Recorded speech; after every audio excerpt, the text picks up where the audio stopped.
5 just along the Madrid fault line here in the U.S. So that in and of itself could be catastrophic. Well, let me show you a little bit of that. I tend not to show that on the, but I will since you asked. Give me just one moment right here now. Yeah, no problem. I'll just reference maps. Here it is, sure. right here. This is these are those reactors that you're talking about. You also need to look at where the earthquake zone. There's also I think 5 major fault lines, almost equal to the San Andreas on the east coast that they're not telling the people. I found some data pertaining to that. That was but take a look at this. Now, keep in mind that when Earth tilts, Canada will be temporarily in the Arctic zone. Now, they also have nuclear power plants. I show some of them in Canada. But keep in mind, they're built for that climate zone. If you go into the Arctic zone with 150-mile-an-hour winds, freezing temperatures, the water system is going to freeze. Their cooling water is going to freeze because it's not designed. Remember, I work for an engineering company. I read the specs, and we have to design it within certain criteria. That's outside the specs limits. These generators, the backup systems will fail. They're not made for that temperature. So if you take a look at this, this is if there's an island on the Canary, there's a certain island in the Canary Island group that half of it is split. It has a big fault across it. It's about ready to collapse into the ocean. Well, as this planet comes close, it's going to cause that island to slide. If it slides, you're looking at a tidal wave. You're looking at 9 tidal waves hitting the East Coast. The first one, according to the computer models that I've seen, the first one is 90 foot tall. And they're progressively small after that. 9 of them will hit the East Coast when the La Palma Island collapse. It takes about 8 to 9 hours for it to reach the coast once it starts. Then we have, I said, something like 21 nuclear facilities on the East Coast that's very close to the either on or near the coastline that could fail. Then we're looking at as this thing gets here, if we have a major impact that hits the Earth, which you can expect. This southern half right here that I show at the bottom. It's not coming up. There it is. Perfect. Okay, Thank you. I'm sorry. No, that's fine. These are the nuclear power plants you were talking about. And when the La Palma Island collapses, the computer model shows 9 tidal waves hitting the East Coast. The first tidal wave is 90 foot tall, followed by 8 more. So the first tidal wave will not have time to recede before it's hit again, pushing the waters deeper and deeper inland. There's 21 nuclear facilities on the East Coast that some of them would definitely be threatened, but total of 21. Look at how many's in Illinois. I mean, that state's going to get vaporized. Right. That's so. And then the Gulf of Mexico, which we'll talk later, is actually the world's largest crater impact site. And you can find where the crater rim used to be, which is the outer curve that I'm showing here. Okay? This slid once in the past. That's why we have oil right here. That's buried plant life, green plant life, which is buried. That's why we have all this oil off the coast of Texas and Louisiana. We're shifting right now as I'm speaking. We've been shifting for the last 60 years or more. That's why we're losing our coast. That's not global warming. Once you have water that covers the roots of the plants, it smothers them. Then the grass dies, and then there's nothing holding the soil, and then it erodes away. And you don't see this on all of the coast. You see this where there's a cave-in about to happen, a collapse. And right at the edge of this outer rim I'm showing you is Toledo Bend. That's where they put a dam, because that's the edge of the crater rim. It was the ideal spot to put a dam right there, and they made an artificial lake right there. And this is going to collapse. That's going to take, looks like about 4 nuclear facilities to the bottom of the Gulf. And when that slide happens, you're looking at a tidal wave that goes all the way around Central America, which catches 2 of Mexico's nuclear facilities. The West Coast, the Bible talks about on the second event, which is 150 days later, a fiery mountain, which is wormwood, which is a meteor, which is part of the debris field that trails this. A lot of people thought that was Chernobyl. Right, but it's not. Once you see, whenever you're missing data, you can't paint the full picture of a story. We didn't have this data until I did this research. This explains what Revelation is talking about. And the second event, you're going to have a meteor shower again, but it's going to be on the nighttime side of Earth on the 150 days later. The first event is on the daytime side of Earth. And this is going to be the second event, which is at nighttime. And one of the meteors are going to be as large as a mountain.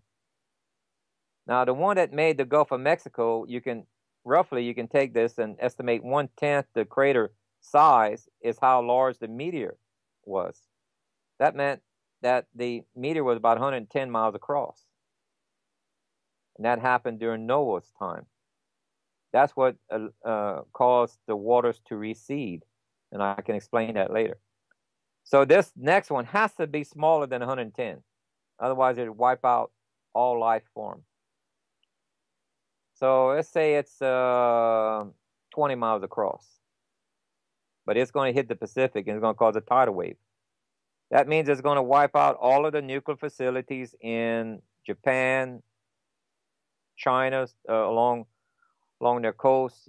You're looking at the west coast of America being hit by a very large wave. And that also take out some of the nuclear facilities. And this is, you see right here, this is this blue area. That's the ash cloud or the ash covering of Mount St. Helens. Okay. Well, then this is Longview Caldera. That's see, we have 3 super volcanoes in America, not just one. We have 3. Yellowstone is one of the largest in the world, second largest, I believe. Mount Rainier, is that one? No, no, that's small compared to. This is okay. Crater Lake, I believe, is the second, the third largest, and then there's Yellowstone. Now, this ring I draw is what they estimate to be the massive devastation, 500 miles. And within this 100-mile radius, they say total devastation. In other words, the pressure wave would probably kill people, as well as the heat and everything else involved. Now, the ash cover from 3 of its past eruptions covered all of these areas that I'm showing here. That's 3 of Yellowstone's previous explosions that had taken place. Yellowstone is showing all of the signs of this happening again. And this planet is going to be the final cause that causes it to erupt. Because the stresses that's going to be involved on Earth as it passes close to Earth because the stresses on the continent. Remember, continental crust is only floating on a second layer, which is the oceanic layer, if you want to call it that. Ocean layer is the second layer. Continental crust is sitting on top of it, looks like a memory foam, and it slides around on there. Well, these stresses, when Earth starts to tilt, these continents are going to shift. As the Bible says, every island and mountain is going to be moved. That extra stress is going to cause Yellowstone to go off. And this is the type of ash cover that you can kind of expect. You can also expect that crops won't grow in the northern hemisphere for at least a year afterwards, because that happened once before in the past. I think the volcano was Tobo. I'm not quite sure. I'd have to look at the data. And that caused Europe didn't have a summer. They couldn't plant crops. A lot of people died. This is the lava that would come out of Yellowstone, because they know where it happened to pass. You know, they have these basalt fields where Yellowstone miserupted, and it would go out into the Pacific, right where around Seattle, Washington. Well, you better view this from space as a lake of fire. The bottomless pit would be Yellowstone, basically. It's something that you can view from space. This is how large this event's going to be. Now, the Bible talks about a third of the grass, a third of the trees, and a third of the rivers being burnt up. Well, when he said rivers at a later point, that defined continental crust. He didn't say oceans. He's describing 1/3 of continental crust. Well, when you look at a globe, a circular, spherical shape, what half of the globe is 1/3? That's North and South America. Europe, Africa, and Asia is 2/3. It's telling us that the Bible's telling us that this half of the globe is going to be hit by a meteor, not a shower, meteor storm. There's a big difference between the two. And guess what? Nuclear facilities cannot take meteors coming down at 10 times a rifle bullet. And some of these facilities will do like Fukushima. They'll go up. Because even if a small meteor takes out their cooling facilities, let's say it doesn't take out the core, just takes out the cooling facilities, that thing's going to melt. Or if it hits the river that's supplying the water to cool it, and it creates an artificial dam temporarily. Only thing you need is less than 24 hours for that thing to go into meltdown. Yeah, I mean, you look at Japan and Fukushima, Ukraine, Chernobyl. There's actually some stuff on the East Coast this year. I can't remember the name of the facility that had some issues with leakage of nuclear isotopes and stuff. So it's very frightening to think about the potential if they can't keep these things cool. So with that said, do you feel that there's going to be really anywhere to go, or is it pretty much once this happens, everybody's going to die? No. This happened before, just that we never had nuclear facilities before. Well, that makes it a whole new ball game, doesn't it? Yeah, terrible, a real messy one. Remember how the Bible says after the first meteor shower, he says they will wish death for 5 months before death comes, which is the second meteor shower. Well, aren't they talking about, like, in that specific topic, they get into these giant locusts with breastplates and stuff? What do you feel that that's remnants of meteors, or? No, they're trying to describe a helicopter. They didn't have modern words. See, they didn't have a word even like meteor. They called meteors fiery hail. They don't have a word for this planet. They call it the fiery dragon of old. Okay, they call this large meteor that looks like wormwood. I'm going to show you an actual steel meteor, what it actually looks like. Now, if you only had natural materials to describe it, you're going to see how it truly fits. You're dealing with an ancient language that had limited uh, vocabulary. They do not have the words we have today. You have to put yourself of that time period in that culture, which is a Hebrew culture, to understand what they're saying and what they're trying to emphasize. Without this data, we could not understand the stories correctly. They are describing an end time event that says it's the worst in all of Earth's history. Now, remember, when the continents shift and the earthquakes go off, are bridges and roads able to be used? The answer is no. Now, if you need to push people to points to help them, like if it's FEMA camps or medical facilities, whatever, how would you do it? You'd use helicopters with a microwave beam that stings them. It stings them, but it doesn't kill them. It makes them enough pain to where they'll have to walk. You got to walk out of this event because roads are not usable. Yeah, they're really pushing those microwave beam technology with law enforcement agencies and some of the military applications. That's definitely a possibility, and I didn't think about that. I'm glad you brought that to my attention. You also break down the different sills and how, if you read Revelations, there's a formula where sill 1 is released before 2, etc. And probably drones too. Maybe they were talking about that because it seems like that's certainly the wave of the future right now, the technologies that are available. I remember driving on I-10 back Labor Day last year, and I was in the middle of nowhere, Texas, and we were going about 80 miles an hour on the freeway. That's the speed limit at that location. And just above us and to the right, there was what I thought at first was a drone, but it wasn't like a drone that I had ever seen before. It looked like a miniature jet. And my wife said, she goes, "Oh, is that like a rich person jet or something like that?" Because it looked like just big enough for one person to fit into. And it stayed to the right of us, I would say about 2 o'clock. It wasn't even 100 feet above us. And then when it got in front of the car, it turned to the left and it just blasted off. It just went, and I did some research. I tried to find what kind of drone it was, and it's actually not a drone. It was a Lockheed Martin missile that they dropped from F-22s and jets and stuff like that. So wow, it's very fascinating.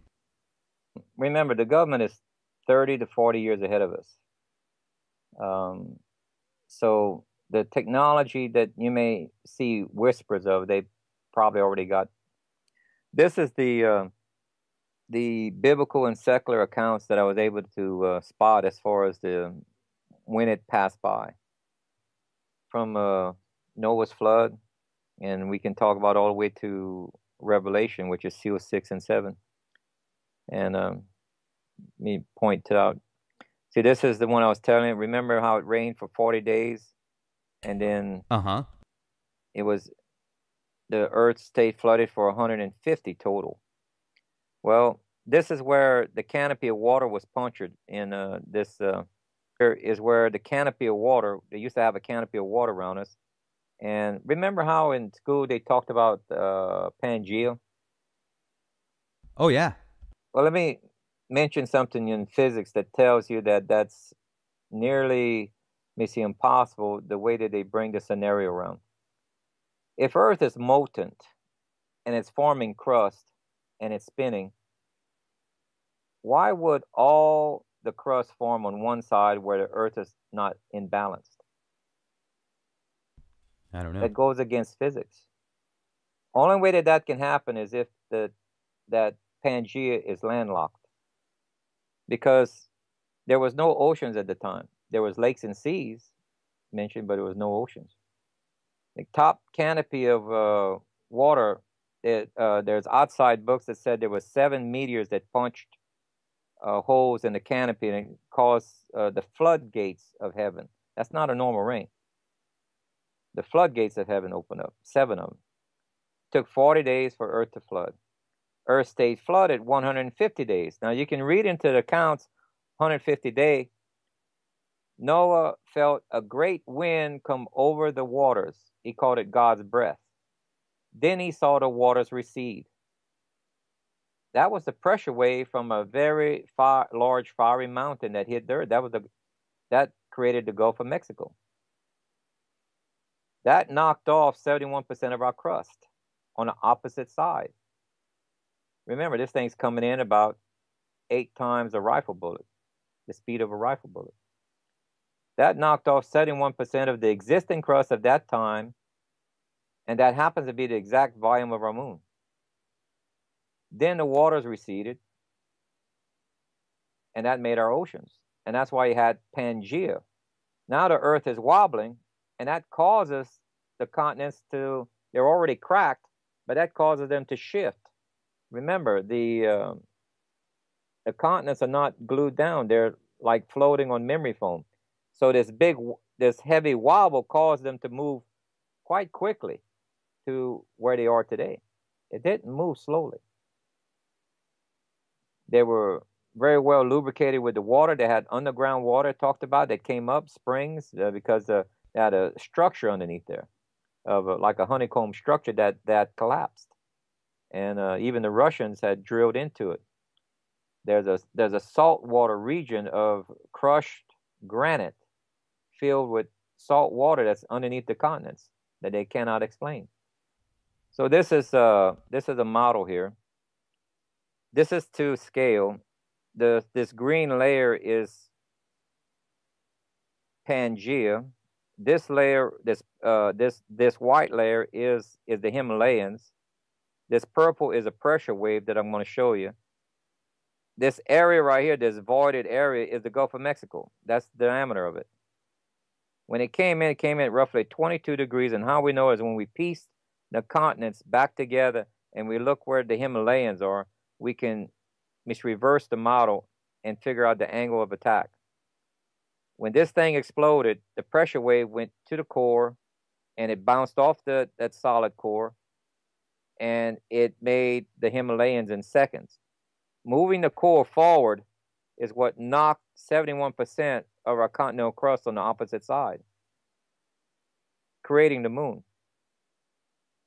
Now, let me show you how big the crater is. Whenever you piece back where Africa needs to be, you can see where it used to be off the coast right here. All right. A lot of people try to make things fit from land to land, but that's not the way it was. You got to go where the shelf is off the coast. You see? You had lakes and streams between the two. Okay. That's almost like a perforated page. That's where it rips apart at, because it's the thinnest. Now, you see where Cuba is right here? Uh-huh. It's touching South America. Just recently, they found off the west coast of Cuba, right in here, a city 270 feet below the sea level. Huge mystery, because the Gulf has never been that low. They can't figure out how a city got there. Well, because it was existing at the time of the impact. This is where the Mayans and some of these ancient cultures were. They built on the tip here. And now, after the movement, the end of the area here collapsed into the ocean, and it preserved these ancient temples, which is like a pyramid, just like exactly what you see today in modern Mexico, those ancient temples. And they got one 270 feet below the sea level, and they can't figure out, because they know that the Mayans never went to Cuba. No, because Cuba was part of South America and the Yucatan Peninsula at one time. They touched. So that might explain the quick disappearance of that culture. Well, the part of it, because remember, the Mayans said they were asked by the Spaniards when they came, did y'all build some of these? He said, no, we just misinhabited them. Some of these things were already built.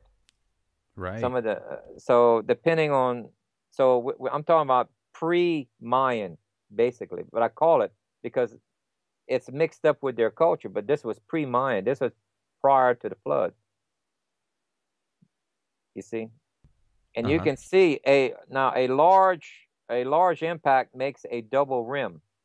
You can see where Florida had a lake cut in half right here. Well, you follow this curvature, you better see where the crater goes. The crater rim goes exactly where I was telling you. The southern part, the northern part of this crater rim is exactly at the edge of Mr. Toledo Bend. Is a dam right there, because it's a natural structure to put a dam to hold water. This crater is roughly 1,100 miles across.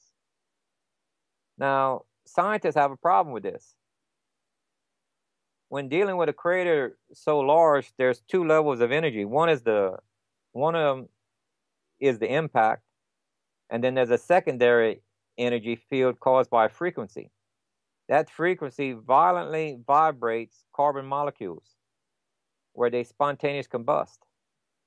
So plant life,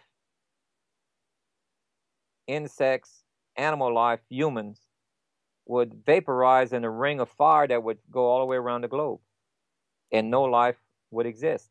Earth should be a burnt out cinder because of this impact. So they can't get past the math. Well, here's the city I was telling you about. That's underneath the edge of Cuba. It's 2,300 feet below the water. No, 395 feet below the water. You know, I wonder why they found what the big deal was with pyramids back in the day. You ever thought about that? There's definitely they did put a lot of effort, a lot of manpower in it. So why? I wanted to show you this right here. Remember, scientists have a problem with that crater because of the size of it.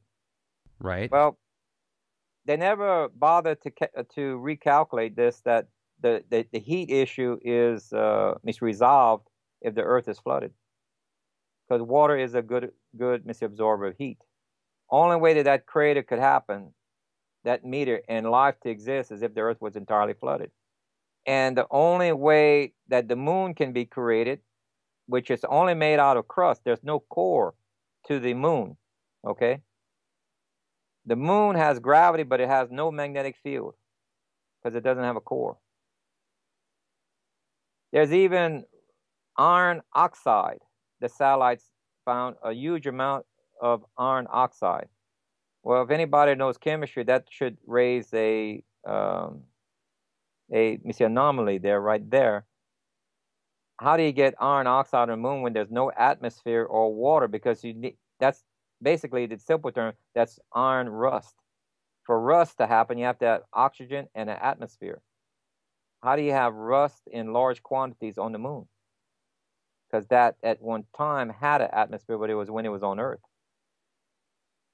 And keep in mind, the only way for the waters to recede is if you remove crust. 71% of the top crust is missing. If you put it back where the oceans are and you reduce the Himalayas down, you have a flooded Earth again. You have a logic triangle that you can't beat. Now, the only way that life could exist is if they were on a boat right here. You have the crater, you have the moon, and you have plenty of evidence showing the Earth was flooded. And because logically, mathematically, and physics involved, tells you this Gulf of Mexico as a crater cannot exist unless you have some way of solving the heat. And the only way you can do that is if you have a flooded Earth. Now, there's also, if you look at the asteroid belt that's past Mars and the Kuiper belt that's past Pluto, there's a lot of talk that the possibility of those were planets at one time and something caused them to explode, and now they're asteroid belts. I'm wondering if you follow that same theory and if you believe that Planet X could have been the possible reason for that. Yes, we have a bunch of anomalies in our solar system that without this intruding planet, you don't have a cause. You see the effects, but you don't have a cause. Science is applying cause and effects. So without this planet being really, truly real, you can visibly see effects, but you have no reasonable cause for it. Because Pluto used to be a satellite moon of Neptune. Matter of fact, it crosses Neptune's orbit still. That's why they declassified Pluto as a planet, because one of the terms that they redefined as a planet, that a planet cannot cross another planet's orbit. One of them cannot be a planet. But what's interesting about this, they got a dilemma coming up. Planet X crosses Earth's path, and it's bigger than us. Which one do you disqualify as a planet?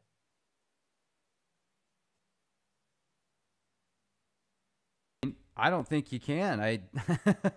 So they have to either come up with this object, they have to qualify it different. They have to come up with a whole new term because it has some similarity of a comet. It's definitely bigger than many of our planets. So they have to come up with a whole new term, and that gives them plausible deniability. You ask them, what about this planet? They'll say, what planet? What about this comet? What comet? You have to say, what about this heavenly body that's coming in? If you don't use the proper terms, then they have political correctness will not get you your answer that you're looking for. Yeah, that makes sense. Let me give you a quick view of the Himalayas. So you see how it has a semicircle arc to it? Yeah, I was just looking at that. Well, take a look at this real quick. This is a satellite map that NASA did that shows the gravity. This darker areas that showed where gravity is the heaviest or greatest. You're heavier in this area of Earth than any other portion of Earth, because gravity is associated with the density of matter. And the only way that you can get this is a punch from underneath. This is the pressure wave. See how circular it is?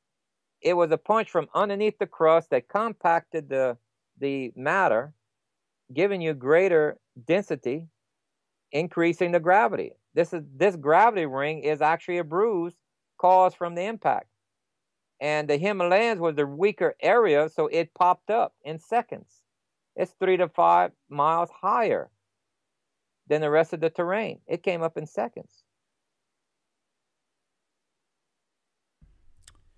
Yeah, that's interesting. And air is rock. I can find you the same color terrain or color of this material. You see all these striations are all lateral? Uh-huh. That's not normal. That's not. Wind can't do that because it's not constant in one direction. That's rub marks. Well, now this doesn't match the surroundings. See, they know that this is not natural. It's called a monolith. They don't know how these monoliths got here. They know it didn't come out from outer space because it's not charred. It's not burnt. They know it didn't hit with any speed, like 8 times a rocket, because there'd be a crater here. It had a soft landing.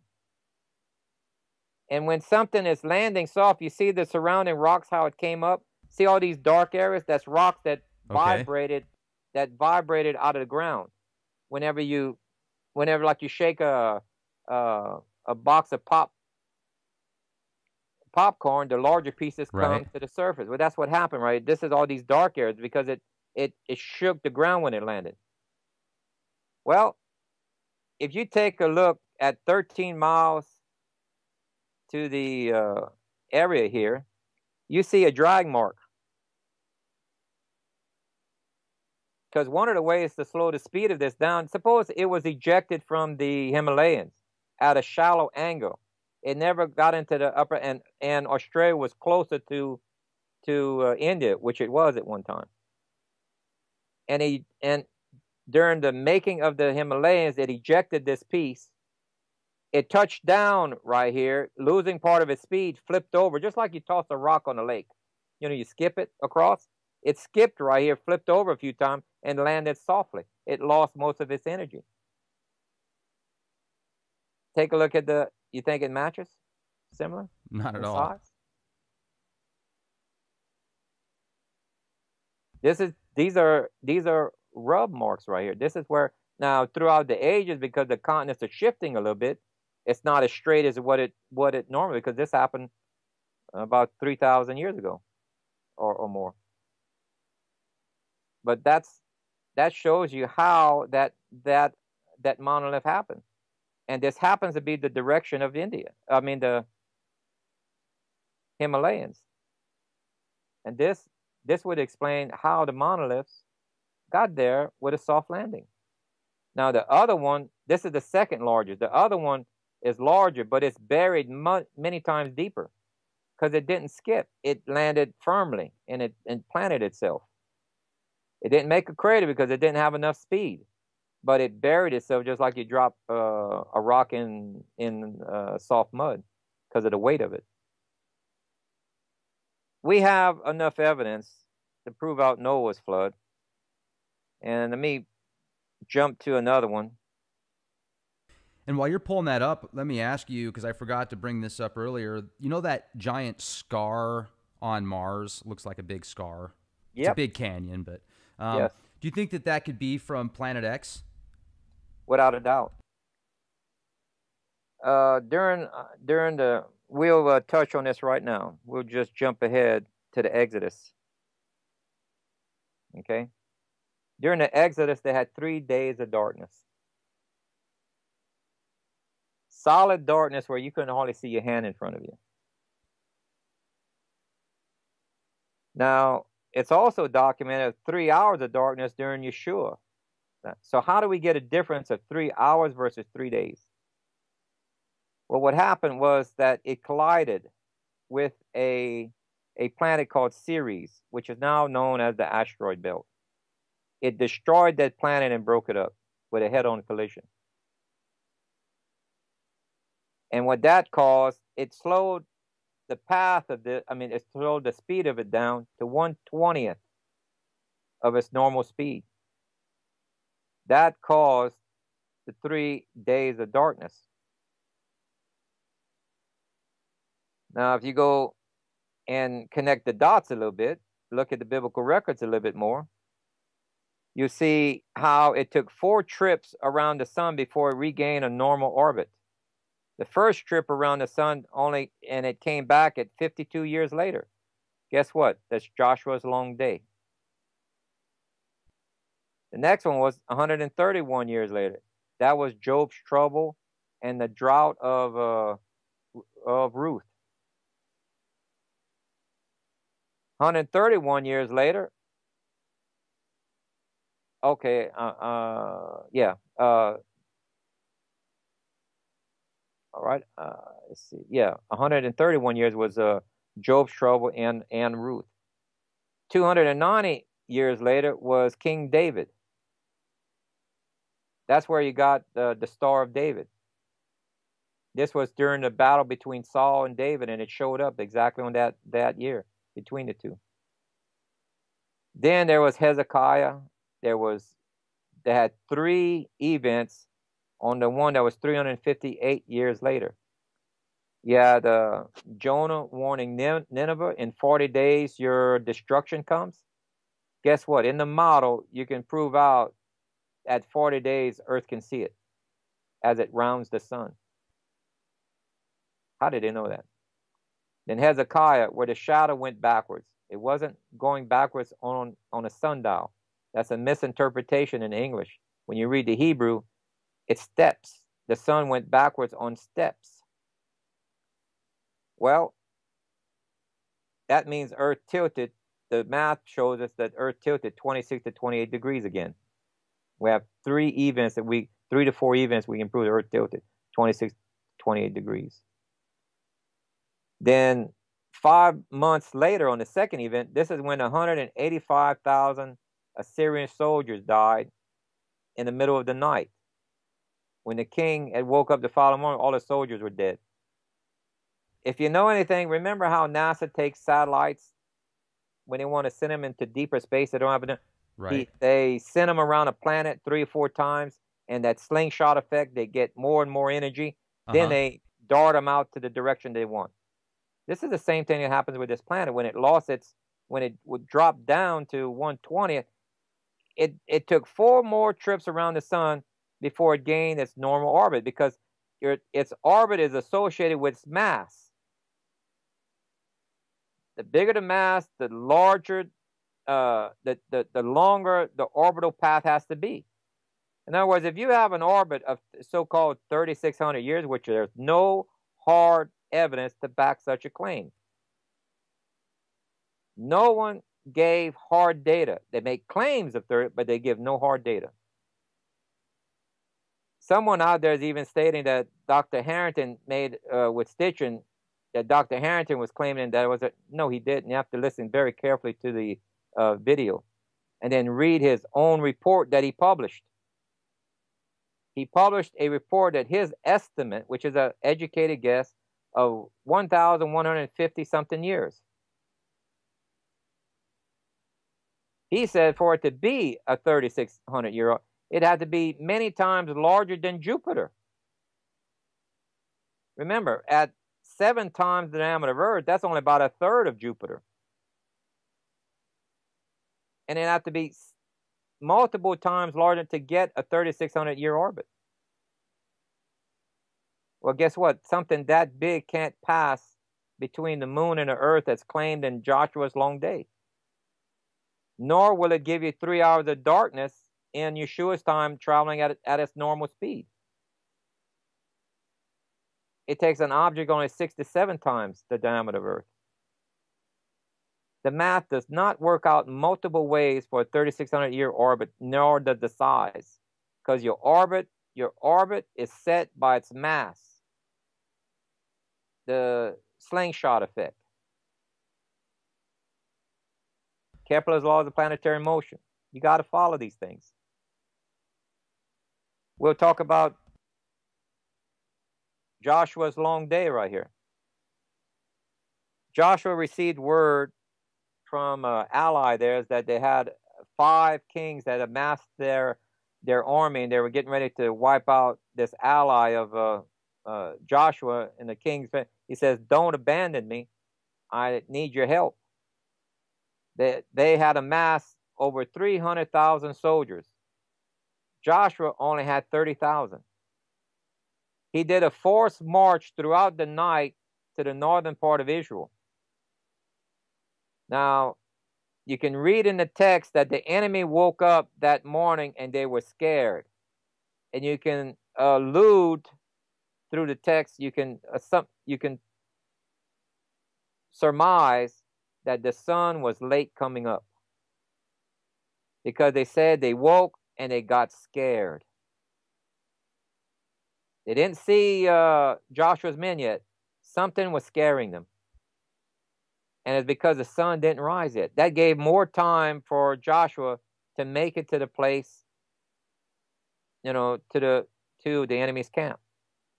Because if you measure out the distance, they needed more time to make it. Then when he's get there, he doesn't rest. He goes straight into battle. He attacks. Now they already had the fear in the camp, and they're going in there yelling and attacking. The enemy starts to run. Then midway in the battle, he calls out to God, says, "Give us more time so we can annihilate our enemy. We need more time. We need 12 extra hours a day, daylight." Well, if you read the text, the meteors come down, only killing the enemy.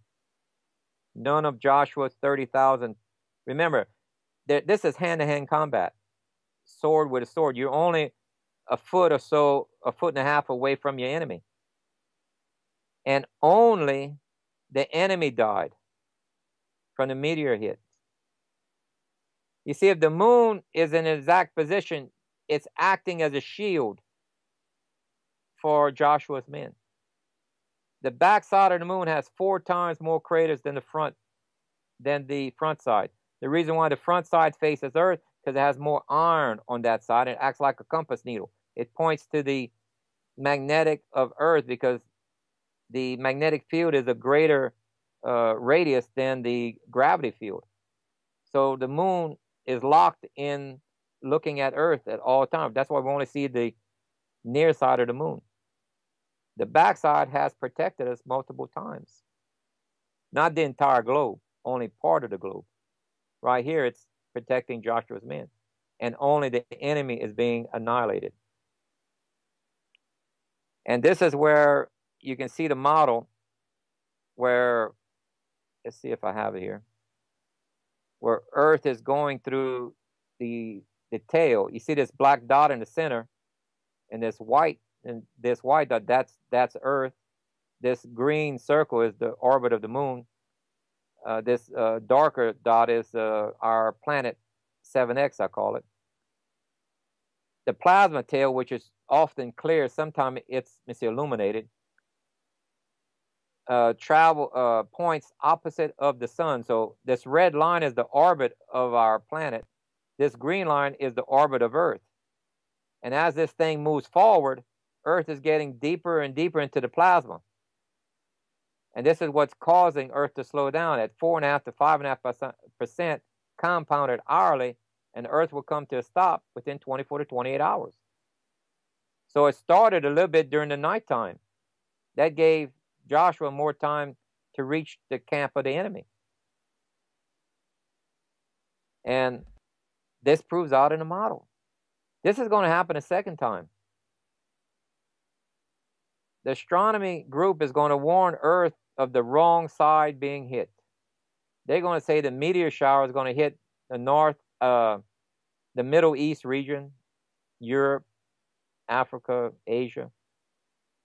And they will not calculate a 12-hour delay because it takes 50 years usually of arguing before they'll change the books. Right now, the camp of physicists are small, and they don't have the voice because there's an unwritten law that one science group doesn't cross into the other science group. Well, the physicists just crossed over into astronomy. And there's too many people in astronomy that wrote their thesis on how gravity is controlling the universe. These people got to die out before textbooks or anything is changed that the universe is plasma ruled or electromagnetic ruled. And without this data, most of the people will get on the wrong half of the earth for this event. They'll think North and South America is the safe side. Now, in fact, this is the Antichrist false miracle. Because of the terrorist activity that's listed in Seal 4, over 1/4 of the globe is under the threat of death, that part is under terrorism.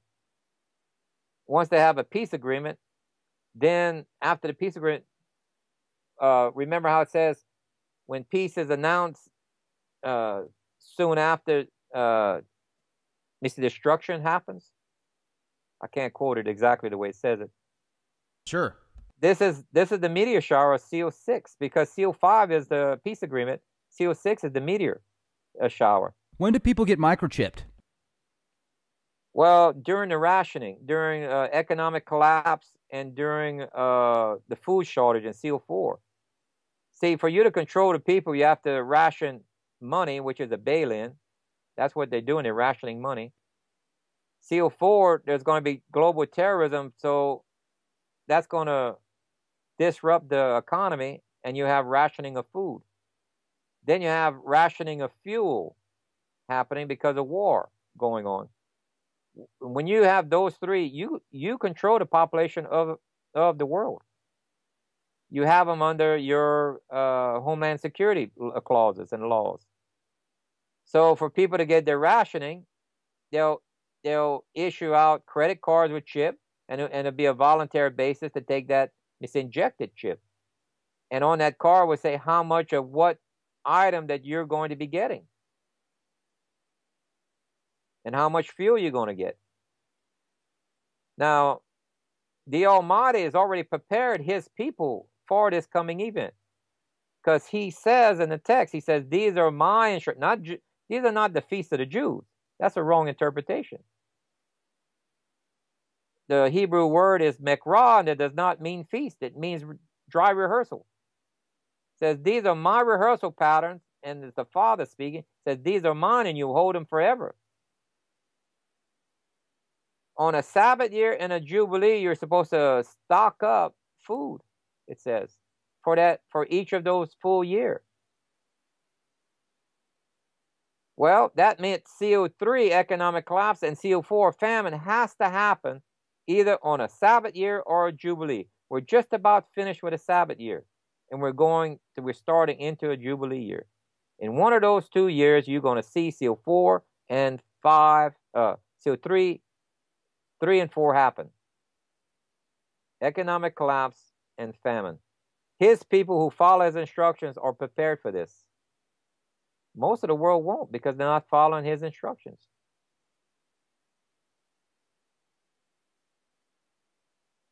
The data in the biblical records is too exact.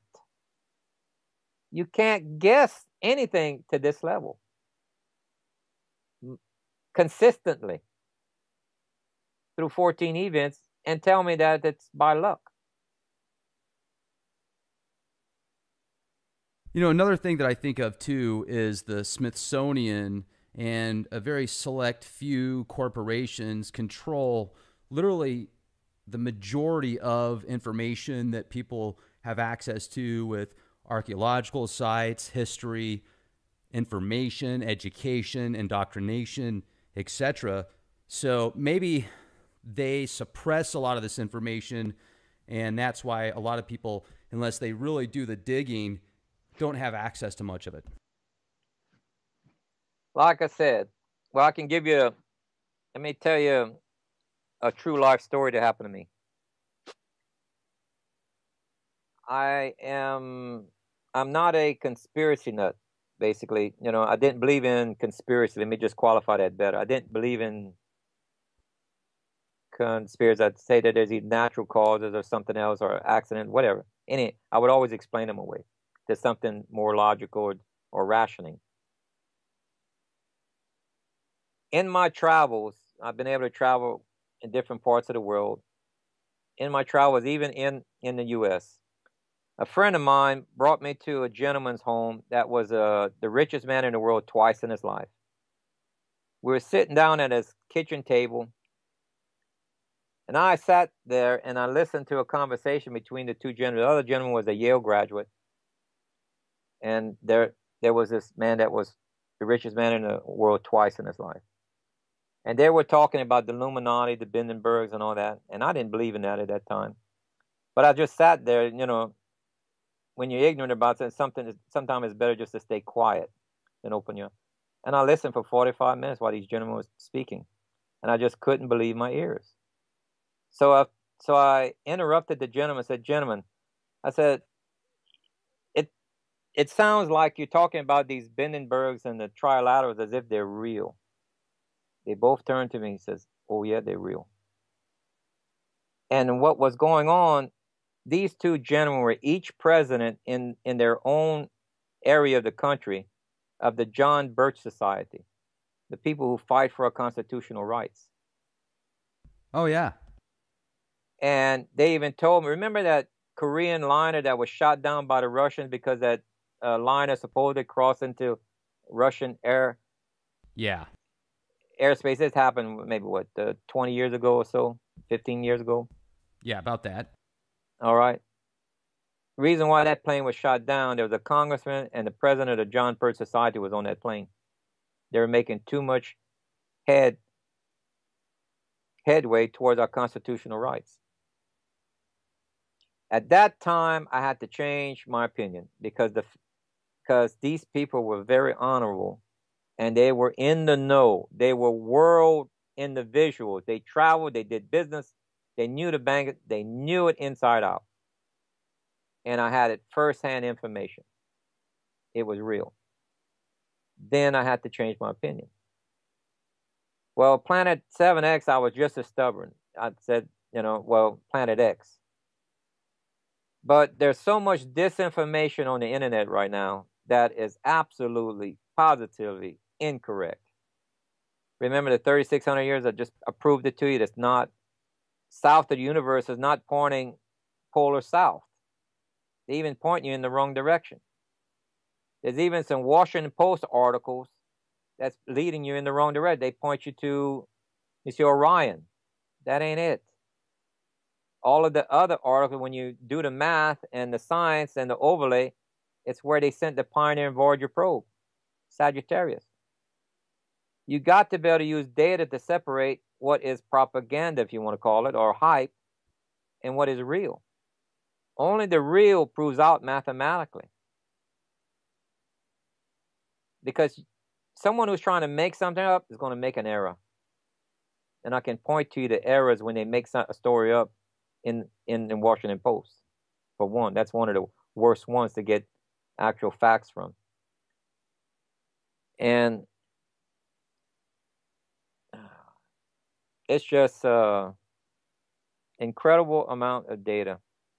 Well, and you're talking about disinformation. Let's jump on that bandwagon for just a moment, because there's tens of thousands of photographs out there right now that some might say is Nibiru or Planet X or Wormwood or a sundog or an anomaly or a reflection or swamp gas or a UFO or a comet or Mercury. You know, there's so many different explanations and so many different possibilities. What is your take on being able to see Planet X right now? There is no valid sighting in the public realm. They may have a valid sighting in the government realm through their satellites and other ways and everything, but there's no valid sighting in the public realm of our planet at the moment. They have the ability to cloak an object, and I even showed a video on how they're able to cloak an object. They use lasers, and they can bend light. That means also the spectrum of infrared, because that's part of the spectrum of light. Okay. Remember when Ronald Reagan gave a speech to the UN, and he made it sound like it was aliens. So he said if we had an outside threat, we would join in a common cause of defeating this threat. He wasn't talking about it. He was talking about this planet. Because what happened following right after they put a laser base Star Wars. Satellite, supposedly for defense. No, you need the lasers in space to cloak it. Because that's what the laboratory showed. The laboratory models. I have a DVD out called Planet 7X. Well, some of the data we were trying to put it out as soon as possible. Well, some of the data we didn't have collected yet. So we released the DVD, but we came back with some bonus features that you can see off my YouTube channel, Planet 7X on the YouTube channel, where it shows laboratory tests on how they can bend light. They can put you can put your hand in front of you, and when it's in front of the lasers, you can't see it. You see everything behind it. You don't see your own hand. You see a hole in it. You know it's there, but you see everything behind it. If someone walks behind it, you see it, but you don't see your hand. And they're able to bend light. Remember, light is matter. Remember what Einstein said. Matter is just light changed to a frequency that we can observe. When you read the Hebrew and find out what the Almighty is, it describes him in this manner. He's not male, he's not female, he's not human, he has no form or shape. He's 7 levels of spirits. Well, the word in Hebrew for spirit can also mean energy. 7 levels of energy. And we're talking about intelligent, omnipotent, all-knowing, everything of energy. Not regular energy. Not dumb energy. Because dumb energy cannot gather in a way to create something more intelligent or better. Okay, like a explosion. You can have explosions all day long. You're not going to create something intelligent out of it. It takes something that had to have thought process to be able to create stuff, life and everything. Because there's not a single example out of all of the explosions, out of the entire world, from nuclear to dynamite to air, there's not a single thing that they created that's life form out of a explosion. They had plenty of tries, I think. So if you take what that is, what the Father is, and look at Einstein, he says, remember, the first law of the thermodynamics, energy cannot be destroyed or created. It always existed. The same energy we have in day one of creation is the same amount of energy we have today. There's no new energy in the universe. The same amount. That also means, taking Einstein's theory into effect, that all matter is just light changed to a frequency that we can observe. You're living in the Elohim matrix. That's an awesome way to put it. I like that. Everything is visible, just a different spectrum of light. Amazing. It's a hologram that he created for our benefit. This is uniquely designed for us. And over a third of the scientists would tell you this. Earth is in a unique place, and if you, I have a DVD here. I just watched. I think it's called the Principle, maybe. Let me see. I don't have it right here in front of me. But they interviewed scientists on a one-on-one basis, and the data shows that everything is radiating. The center of creation is focused around Earth. Multiple wings of data that point to this. That we're unique. Creation started from a focal point of Earth, or our universe, let's say, our solar system. And everything is radiating out from this point of center. And that confuses the heck out of them. Because that only lives to a creator. That we're that unique. I'm telling you, I cannot prove the Bible. And he says, the Bible tells you to challenge it. It says, believe in me, but challenge me. I challenge them with a calculator and science. And when you use the proper science, oh, it's unreal what you're getting out of this. Do you think that there is a possibility that the translation that Zecharia Sitchin put together with the tablets and the Anunnaki and the return of the Anunnaki with Nibiru, etc., is there any validation to that in your opinion? I like Sitchin. I'm not trying to say that he forged something purposely. Let me clear that up. I'm not after the man or anything.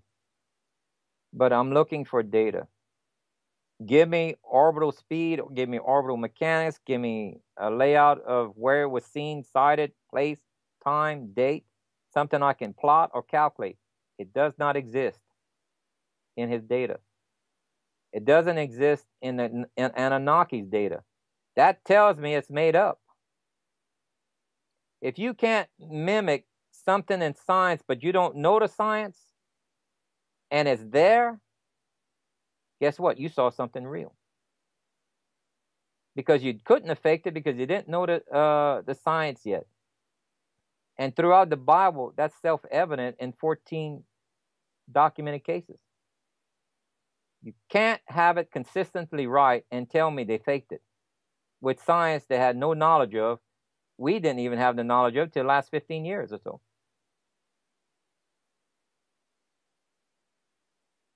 It's a fictional story.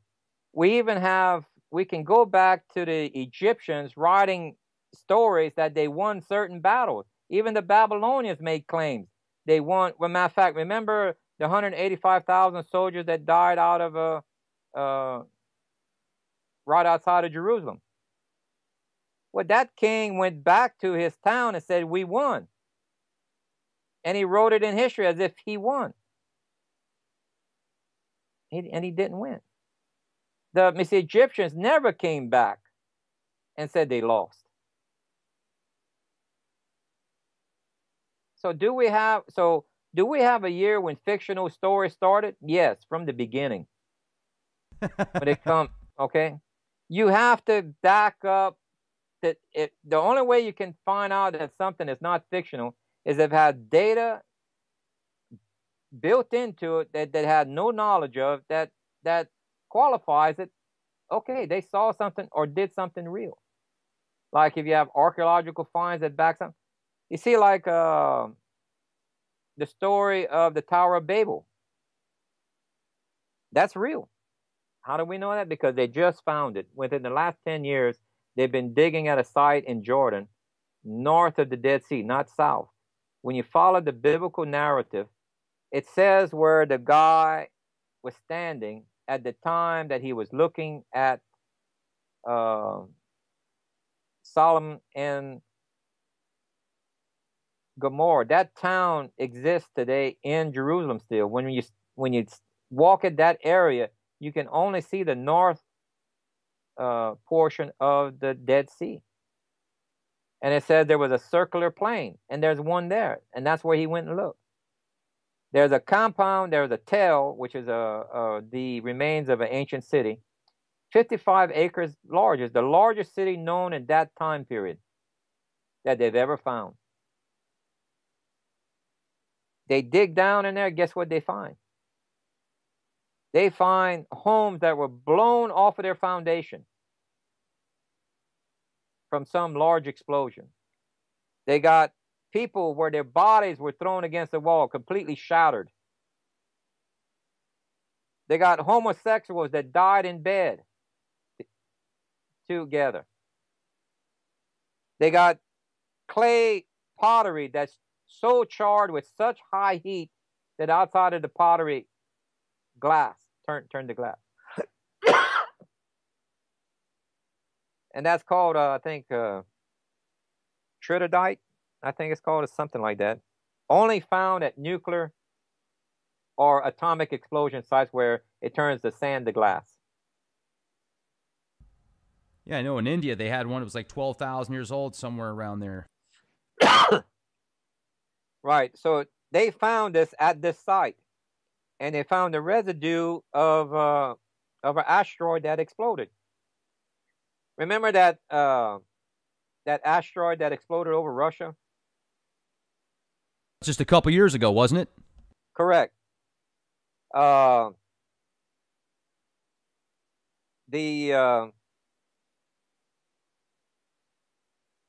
try to pull up some data here for you. 50% of the of inbound meteors explode before touching the ground, and they explode at different elevations. Those towns in Russia were very lucky. If it would have exploded closer to that city, it would have vaporized people and put buildings on fire, exactly mimicking the Sodom and Gomorrah event. We can, in other words, remember how it says Lot's wife would turn to a pillar of salt?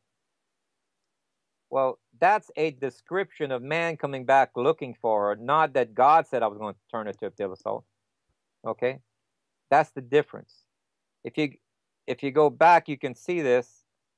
Remember in Nagasaki when the atomic explosion happened? Yes. You could see the shadows of people on stone walls and steps and bridges where they were vaporized, but because of their shadow protected the cement from light, well, the microorganisms and dust that were embedded in the cement didn't get vaporized. All of the other areas which was exposed by the light got cleaned perfectly, leaving only the shadows of where the people stood. So how would ancient man describe a shadow of this type to the shape of a man? They said God turned him into a stone. That's what they said about her. Remember, they said, do not look back. There was 2 cities that actually exploded, Sodom and Gomorrah. When she heard the first explosion, and the reason why she went back, because she had more than 2 daughters. Some other daughters that she had stayed behind. When she heard the first explosion, she went back to check on them, and she wasn't supposed to. The second blast happened, vaporizing her, leaving a shadow on the wall of the town. I believe it was the wall. I don't believe it was a stone in the middle of a area. It was she was behind the gates, and she came out behind to see about the city. And she was vaporized. This is the professor, Steve Collins, from Trinity Southwestern University that found Sodom and Gomorrah. This is where it is, right here. Tel El Haman is called. This is the old. This is the mountain that used to be the city. This is what the artist rendering of it. These are the remains of what they found. They found the gate that the two angels walked through. They found the bedrock that proves that many people were died there, and how the foundations were. Some of the houses were blown off of their foundation. The southeast corner, I believe he said, where all those homes were blown off the foundation. And here's a picture of the world's oldest homosexual couple in Sodom right there. 5,000-year-old. So now keep in mind, I had portrayed this story over a year ago, and the findings are just now coming out on the results of that dig, proving out the story that this planet is what delivers this shower of meteors. And this is the one I was talking about, Hezekiah, in the Hebrew text. This is where the sun's shadow goes back 10 steps. This is Hezekiah's stele they found in an archaeological dig right here. You see a disc with wings. This is the literal way that you would present something in the ancient time. The wings meant it flew across the sky. Not that it literally had wings, that had movement. A large object moved across the sky, shaking the earth, and it was a memorable moment. Remember, the earth tilted. You had high winds, the whole 9 yards. That scared everybody. And I give the passages. Now, I estimate, let's see now, keep in mind, if this object passed close to Earth, you'd have electrical discharge the same way that Comet Siding Springs did to Mars. You should have some impact craters on Earth.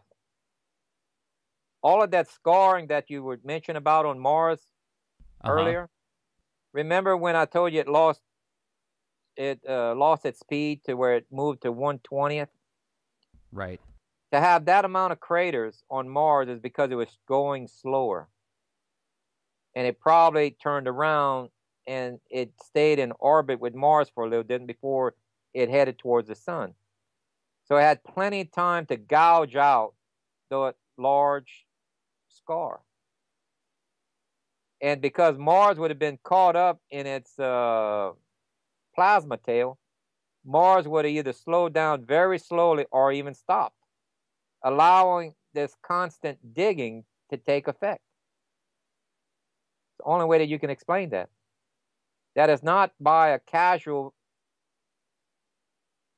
flyby traveling at 88,000 miles per hour. You'd only have a couple of hits in crater form. Like, see, this is where it passed on Mars. Mars lit up like a light bulb. This is Comet Siding Spring. This is a small comet compared to that planet. Now just think if you reversed it around. This planet is 6 to 7 times larger than Earth. What kind of lightning strike do you think is going to hit the Earth? If a little comet can do that to Mars. Right. So here's a crater in Africa called the Eye of the Sahara that scientists have proven is not a meteor crater because it's not concave. There's no glass there representing a impact. It doesn't have any of the material you would associate with a meteor impact. On this western region, it cut away 300 foot of depth out of the mountain. This is a plasma strike when this planet was passing by. Think of a 30-mile wide lightning bolt. dissolving away the rock in the mountain.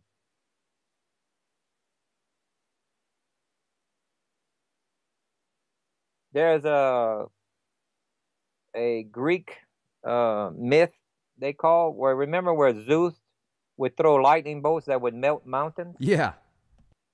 Well, Zeus. this planet was called Zeus and Jupiter because it passed during their time period. And right here you can see where it literally melted part of a mountain. Remember, they didn't have words for planets. They gave them names. Sometimes they called it Mars, sometimes they called it Jupiter, sometimes they called it Zeus. Just like Baal and all these other pagan, they're talking about this object. Well, it's interesting how they have different representations and, kind of, I guess you could say, marquee statements in representation towards each planet, and each god represents that planet in a certain way. So, well, because remember, it's people who are trying to interpret, but they were missing a piece of the puzzle. So they're looking at, okay, it's one of our planets in the solar system. But they never assumed that there was an unknown planet. They mislabeled them. They were talking about this object that came close, and the Bible is called the Great Destroyer or the Fiery Dragon of old. In the Chinese text, it's called the guest star.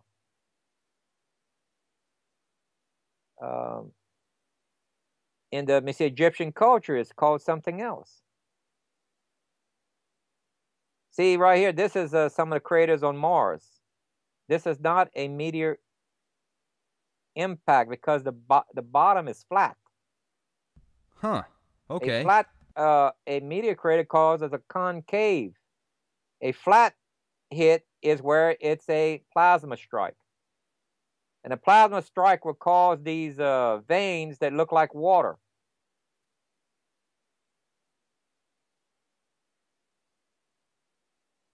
See, Mars, Venus, and Mercury are along the path of its travel. And all of these planets have these plasma strikes on them.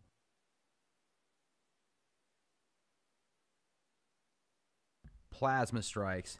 Yeah, that's new information for me. I appreciate you bringing that to our attention.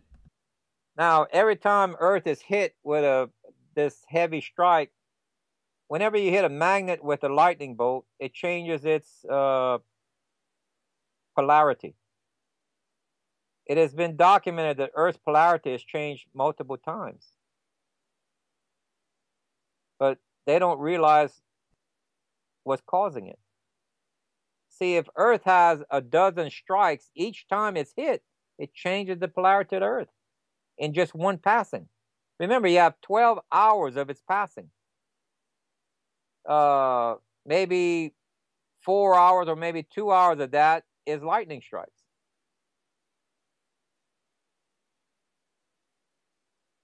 But you're going to have, so keep in mind when we're in the plasma tail, that all generators will have to be turned off globally probably 3 days before it's crossing. We spend in the plasma field almost 24 hours, 24 to 28 hours. That's like an EMP effect. It's going to be like something out of Street Fighter 2. I mean, my goodness, you're going to see plasma beams and stuff like that? Are you serious? Well, it's the same. Well, what you're going to see is when we it's not going to be a plasma strike like a lightning bolt when we enter the tail. This plasma strike, what I'm talking about is when it gets close to us. When it's far away from us, like 24 to 28 hours before it crosses our path. Remember, the tail of the comet, if you want to call it that, is pointing at Earth, and Earth is entering deeper and deeper into that plasma tail. The aurora borealis is caused by plasma from the sun hitting it. Well, when this tail hits us, we're going to have the aurora borealis go all the way to the equator. The northern and southern aurora is going to, that side, you're going to see it light up thicker and more brilliant in color than you've ever seen it. And when it's that active, it's going to howl like a trumpet, as the biblical text quotes. And this is going to fry all the satellites and communications and Yes, it will. Computers and unless they're off at the time. Globally, all generators will have to be turned off 3 days prior to this event. The Bible even gives an indication. The wise virgin and the foolish virgin are burning oil lamps. That's because they have to. EMP does not affect an oil lamp. Remember how it says the four winds, that 4 angels go out and stop the wind of the earth? The winds can only be, okay, well, the winds of the earth can only stop if the rotation of the earth stops. Remember, during Joshua's long day, the earth stopped rotating. It's going to stop again by 12 hours. 12 hours is exactly half of a day, which is half of the globe.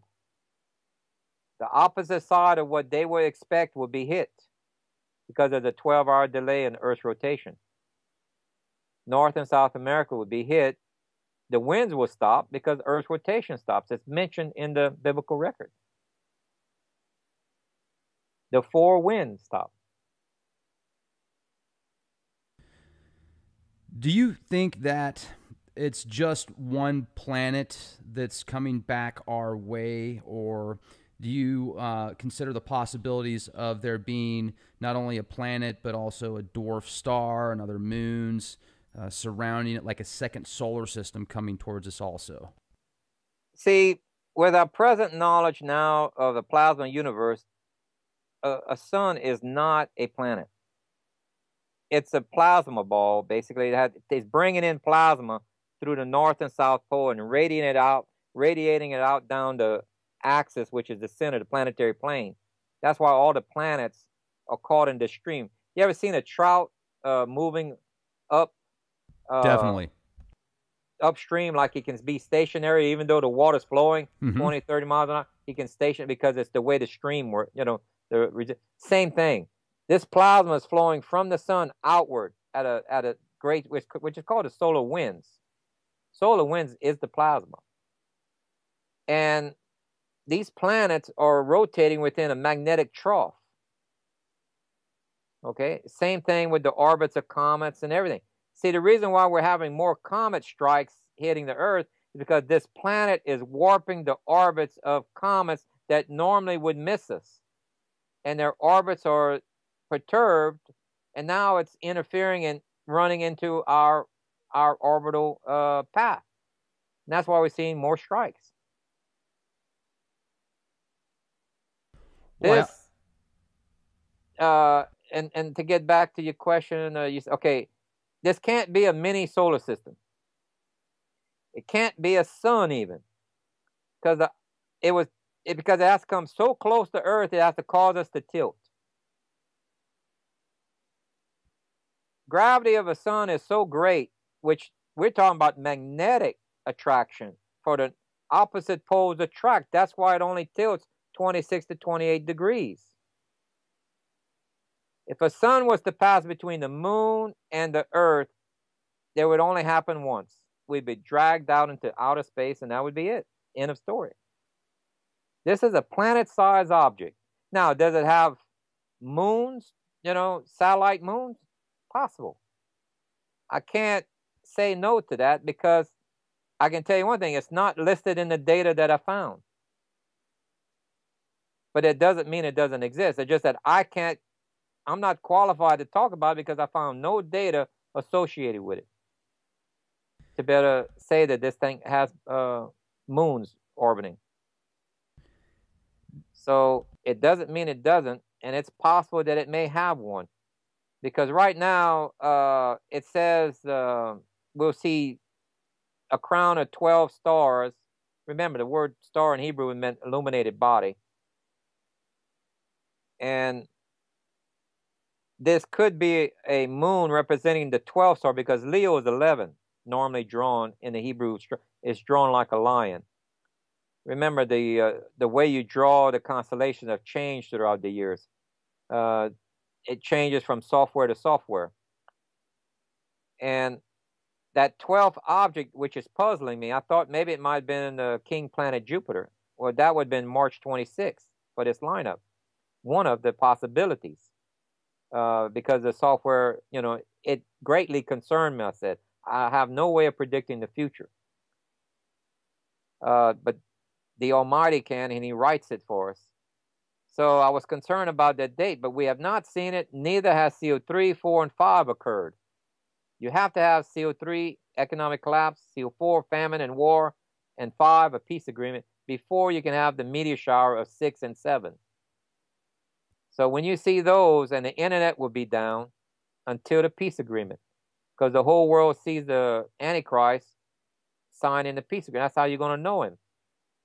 So the internet is up then. But in between that time, during this rationing and stuff, because of terrorism and everything, you're going to have your internet down. You won't be able to call me and say, that object in the sky, what is it?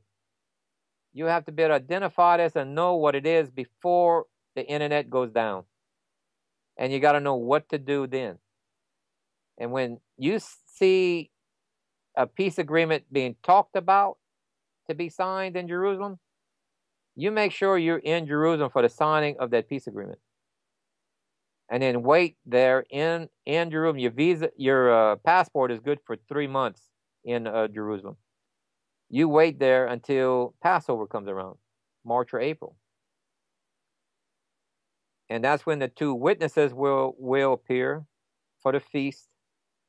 And shortly after that, the Messiah appears, and He brings you to a place of safety on earth, in the wilderness, it says. And only a remnant will make it to this place of safety. There's 2 taking aways in the Bible, not 1. One is only for a remnant. The second one is for the entire body of believers, the dead are first, then the living. But He already qualified that if you go through the Great Tribulation without being in this place of safety that I'm providing, and you make it, count yourself lucky. Very few you will. Because He said, this is the time of Jacob's trouble. Jacob is Jews and Christians, basically. And they're going to be hunted down by Esau. Esau is the Muslims. They're going to hunt you down like dogs, cutting off your heads. Do you think that's kind of the push right now as far as the mental conditioning process, the intertwinement of the Muslim culture into Western culture? And, you've got all of these refugees and people coming from Syria and other places out there, others war-torn. And a lot of them are actually, the perfect age and form for militants. So do you think that could be kind of the beginning of this process that you're discussing? The New World Order needed a war. They need to cause a crisis. And then they come back with a solution for it, which they're the ones creating both of these. So they create the crisis. You think, since when are you sending millions of Muslims to Christian community when there's plenty of land in Muslim? I mean, Saudi Arabia has a tent city with air conditioned, sewage, everything to hold close to 1 million or more people. And it's not being used. But yet they're sending Muslims to Christian, and they're turning down Arab Christians from coming over. They're only allowing the Muslims to come in. Because there's an agenda. Within these groups are terrorists. Remember, a quarter of the world, that's 1.8 people, is under the threat of death.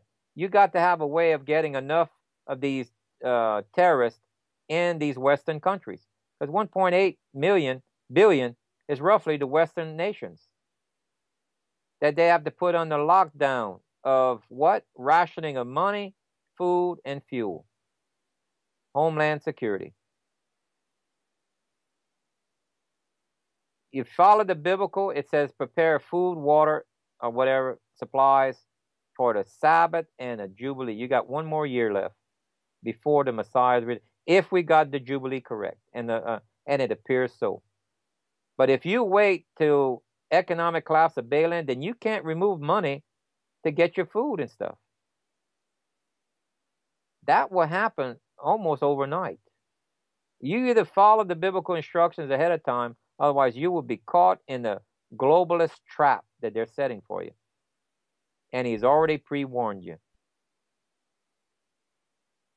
Well, I mean, many people now live paycheck to paycheck, but even those that do have a decent amount of money saved up for possibilities of hard times, a lot of it's in the bank. And like you said, how easy would it be for, oh, sorry, you can't have access to your bank account today. There was some type of computer virus, or there's a glitch, or we're updating the software, or there's a satellite that went down, or, anything they can come up with. So hang on to some cash and supplies and everything else. Now, I first of all, Gil, I would like to thank you so much for coming on here with us at the Leak Project. I know that you canceled a dinner reservation with a friend of yours, so thank you. It's my pleasure, and if you wish to cover any of the other data that we didn't touch on yet, I'll be more than welcome to come back or answer any of your audience questions if you want to collect some of their questions, and we can try to answer some of them. That'd be fantastic. Absolutely. I know that you said you did a session in Russian or for Russia that went 6 hours, and I would certainly love to pick your brain longer and get information and questions put together. Well, if you want to ask your audience if they would go to www.planet7x.net, we have a DVD that this is a hard topic to talk to people about, especially to show a pastor or a Bible study group or any of them. You can play this to groups, and it enlightens them on the technical level that this, in other words, I share what brought me out of being a skeptic into this is a real object. Then the book, which is free, takes you through all of the biblical narrative and 5 secular groups, 5 secular event. They can download that for free from the same site at the bottom. And this would educate your audience to where they can develop questions and helps them get a grip of this before the internet goes down. Remember, I can tell you about Los Alamos that's been testing a new internet for 4 years. It's impervious to virus, but they won't implement it because it's not part of their plan. They want this one to go down under their command so they can not have it up. See, that stops 2 to 3 million amateur astronomers from warning the public when it does get within view. They'll better take close-up pictures of it. That's the difference between all these fake sightings that are either mirages, glitch, or anything. A real object, amateur astronomers will be able to zoom in and give you close-up pictures of it. Detail where you can recognize this is a different planet. Not something that looks